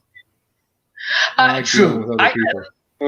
True. And like I said, for me, I love the crowd. I love the crowd reactions because when I go to movie theater and the crowd is like very boring. There's no clapping. There's no laughing. There's no nothing. I hate that. I hate those. I love the movie theaters that not that you're talking during the film. I'm not saying that, but I'm saying if something cool came up, you're like, oh man, you freaking see that? Woo! And people getting excited. Oh man, that freaking sucked. Like that part's cool.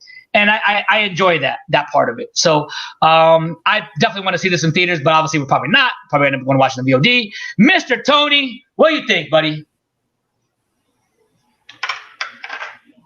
It's cool, man. I don't know. I got no opinion on it. You don't know? Just kind of chill. No, Venom would be. It's neutral. It's neutral to me. Like I didn't go see the first one in theaters, so I wouldn't really worry about seeing the second one in theaters. Right. If I was going to maybe see anyone in theaters, it would be Wonder Woman. That'd probably be the only one that would make me step out right now. The list of ones. Did you? You said you didn't watch the first one. Is there something you would want to watch? The first one? No, I didn't watch the first one in a theater. So I wouldn't be going to see the second one. But did you see it though? You saw the first one? Did you like it?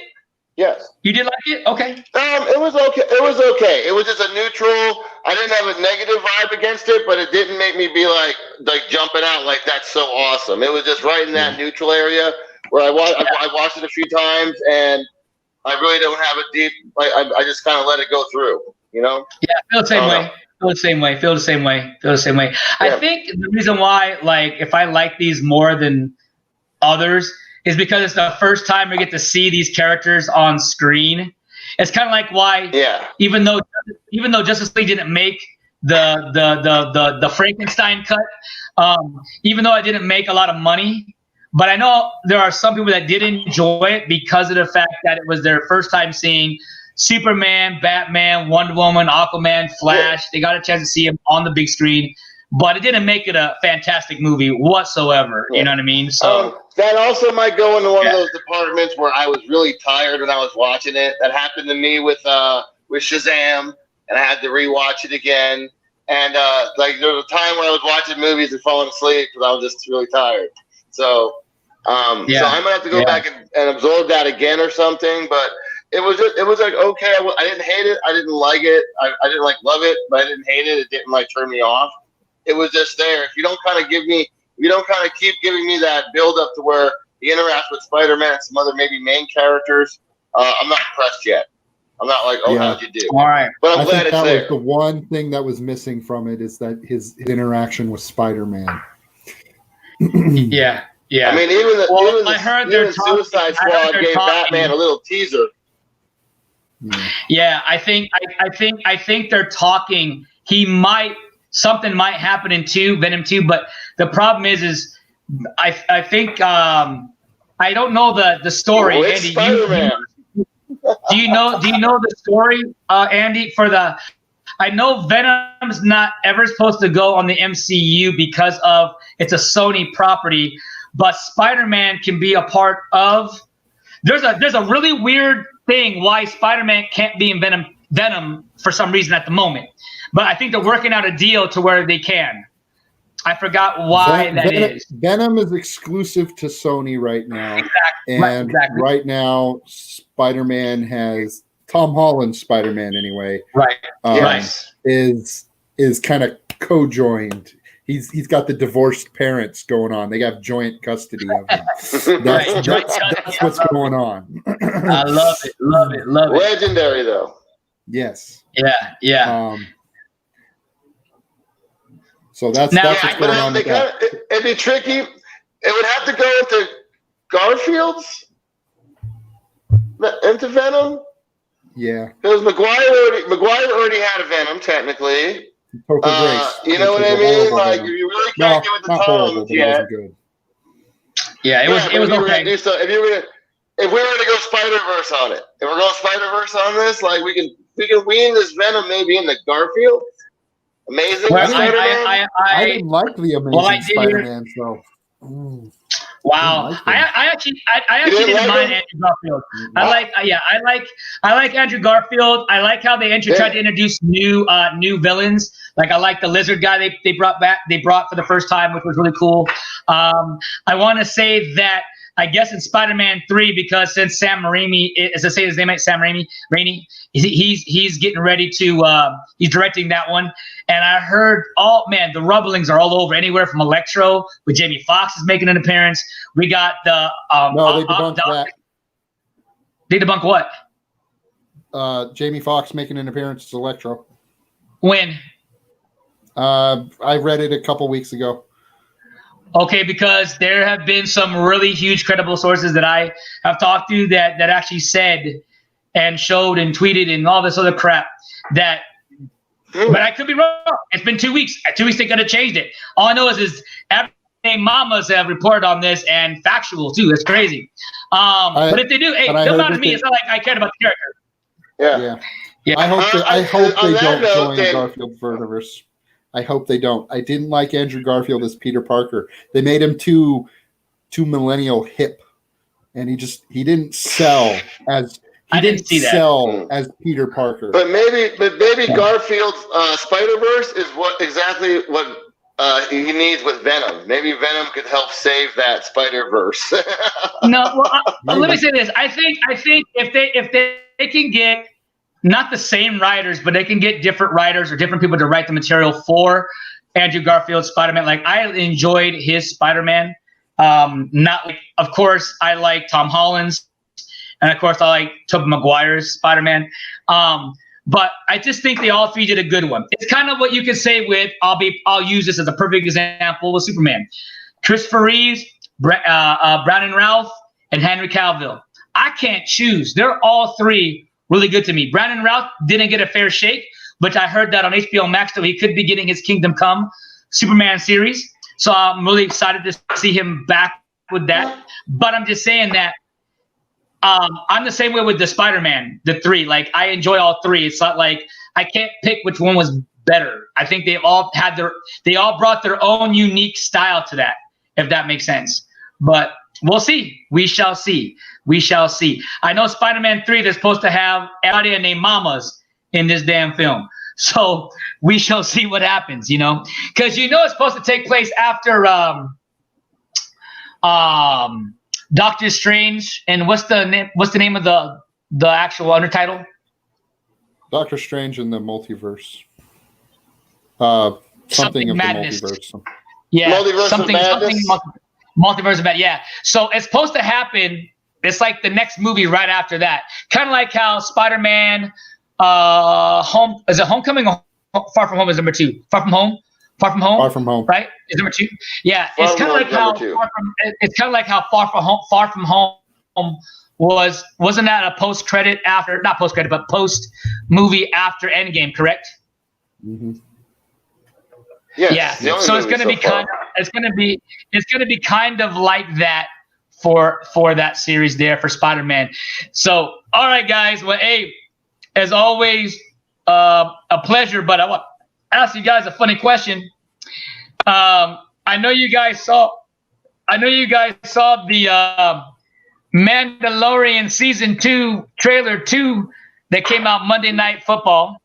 Did you guys like it? There wasn't really any new shots, but I think they showed different angles of the shots that look pretty epic and cool. Does it make you any more excited? Are you gonna watch it day one? Mr. Tony, what you got? No, I'm not gonna watch it. Not gonna watch it at all. There you go. Well, there you go. Not gonna watch it. Not watching it. No. It's so funny. You should have saw Andy's face. Andy was like, he looked up very slowly, like, did he really just say? Oh, okay, there's sure. And I was like, what? Yeah, cool. There you go. Well, he's ready. Who is your? I'm actually not gonna watch it day one. Oh man. I won't. Mm-mm. I'm gonna wait till it's all ready so I can binge it. I'm waiting like 3 months. You're gonna wait till December? You're gonna be spoiler alerting the S out of me. Yeah. Well, yeah. this is not. I avoid those. This is not going to be an actual fact, but this is what's been said around the internet world, and that is that they look like they might drop the first 3 episodes the first night, first 2 or 3 episodes, and then do it week for week. From what everybody's been saying. I will wait 10 weeks instead of 12 weeks then. Yeah. I'm gonna watch it. So I'm gonna be trying not to spoil anything for you guys when I'm online with you. I'll try my best not to do anything wrong. For that. It's gonna be hard, but that's what I did with The Boys. Yeah. Carrie and I watched The Boys, and we waited for the whole season 2 to finish before we watched it, and we just finished it because we binged it in 2 days. And oh man, that show's amazing. I have a question though, because I've watched some of these guys that I watch online that I respect, and they actually brought up a cool question that I wanted to ask you guys, how you guys feel. So like, for example, like you could be the guy that watches it per episode. So let's say we'll use Mandalorian. We got 8 episodes. We got 1 per week. We know it's going to last till Christmas time. So that means you have Mandalorian in your life for a nice 8 weeks, right? Every week, you got something to look forward to. It draws out the excitement level for your Mandalorian. Or are you that guy that says, hey, you know what? I just want to watch the entire thing in 1 or 2 days, but then I got to wait now full on, year and a half for the next. Because I'll get through the whole lineage in 1 day. I didn't watch The Mandalorian. I saw all the hype on the Baby Yoda and everything. Waited until it was like 1 or 2 episodes away or 1 week away from the finale, and then I just had a day and just really got into it. And really just went through the whole thing as a whole. So you're a guy that would rather just watch it from boom all the way through. Okay, what about you, Andy? I figured you're gonna be the same way. Well, I'm going to answer your question with another question. What's the difference between waiting 10 weeks for the entire show to build up and watch it in one go than waiting a year for a sequel to a movie to come out? It's just an opportunity of every week you're getting a chance to, you can either rewatch that episode or you can, savor that moment of the episode that you really enjoyed. A way you guys can talk about it. And like I said, it's a smart move from Disney, because if they did it all in one lump sum, once you talk about it, people stop talking about it. You know what I mean? At least they get to do their week. People that do these weekly shows can do a once a week talk about it. So there's going to be more buzz, creating more buzz, more hype, more excitement. Right. I'm using that as an example of myself. Like, I like to create buzz. I love to get excited for an episode. You know what I mean? And I like to savor it. Like, if I'm watching one episode, I want to enjoy it for the week and then move on. But don't get me wrong, because I love binge watching. I binge watch stuff. I just got done binge watching freaking The Walking Dead, Fear the Walking Dead, Supergirl, Legends of Tomorrow. I like seasons, full on seasons. Walking Dead, for an example, I did season 8, 9, waiting for 10. And I did Fear of the Walking Dead 1, 2, 3, 4, 5, and waiting for 6. Like, I just did that this past month. So I don't mind binging. I love binging. You know what I mean? But here's the problem with binging, though, is when you enjoy it and then you're wanting for it to come out, you're like, man, I gotta wait a long time, because you've been watching it like nonstop every day. And I got patience. I don't that doesn't bother me. I guess I have patience too, but apparently not for movies. When it comes, like, I have to say on a side note, when it comes to such, Netflix had a couple of ringers, like some really good movies, action movies that were totally awesome. And I was glad that they were new releases and got to see things. There was the one with Chris Helmsworth, the Extraction. was really cool. They had a whole list of sci-fi movies about alien invasions, but had some pretty good movies as well. Some good catches that weren't too like offset on the graphics. There was Ron Reynolds had Six Underground. Six Underground was really cool to see. Cool movie. I was like, movies you were like, thank God they're still releasing something and it's actiony and things are blowing up and clever and such like that. That it was like I was really happy to see those movies come through. It was like was that the one? Was that the one that also Michael Bay directed as well? Yes. Yes. I want to see that. The Extraction one with Chris Helmsworth. Yes. Oh, but what about what's the sixth one? The Sixth Underground one. Which one you said that one was? What was that one again called? Six Underground with Ryan Reynolds. Okay. Well, I want to check those out. Those are on Netflix, correct? Yes. Yeah. I need to go check those out. They're on my save list. They're on my save list. You gotta check those out. Listen, I'm not into like some of the cliche action like franchises. It's when you say them all out, like I can watch Fast and Furious or 007, but I'm not deep into the storylines of them. But I kind of like them. But those are just single movies. Kind of set things up that they can both have some pretty cool sequels. They're sequelable, definitely. There you go. Definitely. Yeah, usually when supposedly people do a movie, sometimes when they're writing, and they got something good, the goal is, of course, hey, could this be open for a sequel, right? And so usually there's a lot of writers that do that, but then there's some that they just write it for that one story and one story only, and then you get people that do read it and go, hey, they find like a plot hole or a plot storyline, and then they out of that. So it just depends on who's the writer or who's reading or what's going on. So Tony, guys, thank you guys so much that is watching the replay or the live. And Tony, if you want to, I love when I always ask this question because you give the same answer with the same look. And so Tony, where can they find you? My man, where can they find you? Right on FIRELINE Live, right there. You got to point down. There you go. There you go, right there. Because if you do that, they're gonna think they're gonna find you at my Instagram page. There you go. So Tony, you want to tell everybody thank you and whatnot, and then I will say my goodbyes to you, Mr. Tony. Rock and roll, guys. Good times. Thank you for listening, paying attention. There you go. All right, Tony. Have a wonderful week. We'll see you next time. Andy there, bam. All right, brother. We'll see you soon. Have a wonderful day, big dog. Yes, sir. Yes, sir. Yes, sir. And here we are, Mr. Andy Block. I'm gonna give us all the blows and whistles on us, Andy, because you deserve it. We deserve it. I'm gonna give us the screens. Hold on, make us. We're gonna look real sexy here with some body paint. There you go. All right, Andy. There you go. Andy, where can they find you? Any new videos dropped? I want to say I'm very proud of you. There was a new, not new, but there was a couple videos. They're over 100 views, big man. I'm proud of that. That's awesome. Yeah. I got. There you go. A couple of them that people watched multiple times, but I do it for them. Not for me. Of course, of course. And I'm just saying, whether we have 2 people watching or 5 million, man, we do it for people to enjoy. So yes. So Andy, yes, go to right there where it says Mr. Block Goblin HQ Inc.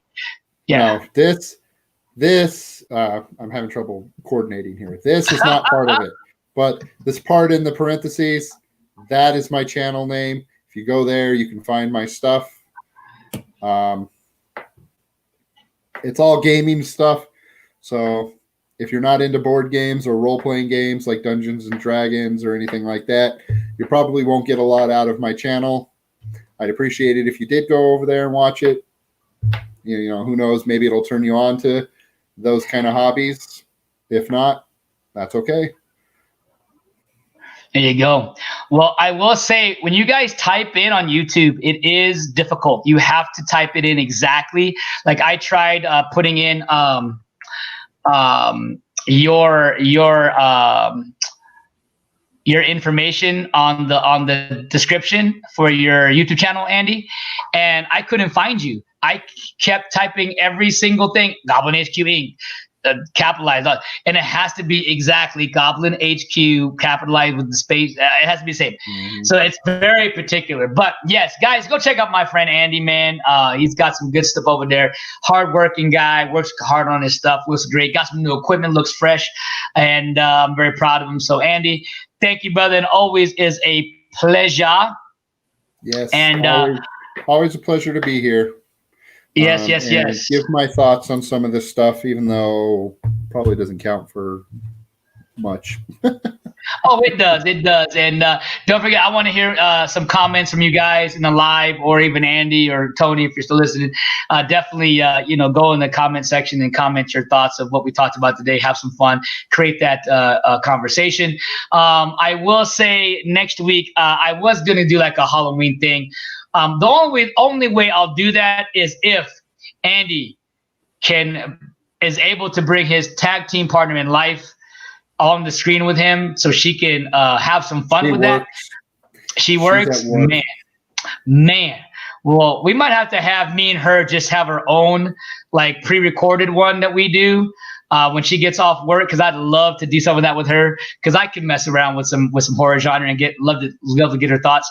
But next week we might do something with what could have been a sequel, or what can be a sequel, what would be interesting to see as a sequel, or we might do something with soundtracks to movies of what's an inspirational song or soundtrack for some of these movies, big movies that came out. So got some cool stuff we'll do in the next few weeks for you guys. So come hang out with us there. Andy, have a wonderful night, sir.